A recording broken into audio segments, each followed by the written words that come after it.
দশমী চলে গেলেও এখনও শারদোৎসবের রেশ কাটেনি। কেন বলছি? কারণ এখনও চলছে শারদোৎসবকে ঘিরে বিজয়া সম্মিলনী।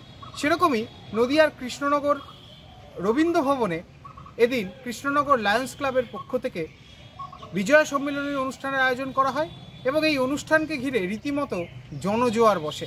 তার কারণ বিভিন্ন লায়ন্স মেম্বাররা এখানে উপস্থিত হন এবং রীতিমতো মনোজ্ঞ বিচিত্রা অনুষ্ঠান এবং বিশেষ বিচিত্রা অনুষ্ঠানের মধ্যে দিয়ে এই ৪৯তম বছরে কৃষ্ণনগর লায়ন্স ক্লাবের পক্ষ থেকে বিজয়া সম্মিলনী করা হয়েছে প্রতি বছরের মতো। এবং এই অনুষ্ঠানে বিশেষভাবে উপস্থিত ছিলেন জেলা পরিষদের সভাধিপতি তারান্নুম সুলতানা মীর থেকে শুরু করে অন্যান্য আধিকারিকরা এবং তার সঙ্গে সঙ্গে বিভিন্ন লায়ন্স আধিকারিকরা। এবং সবথেকে বড় বিষয়, এই অনুষ্ঠানে মাটির গান অর্থাৎ বাংলা মাটির গান নিয়ে উপস্থিত হয়েছিলেন বিশিষ্ট গায়িকা কৌশালী ব্যানার্জি। এক কথায় এই সন্ধ্যেতে রীতিমতো আনন্দ উৎসবের মধ্যে দিয়ে আবারও দুর্গাপুজোর আমেজে মেতে উঠেছিল কৃষ্ণনগর লায়ন্স ক্লাব।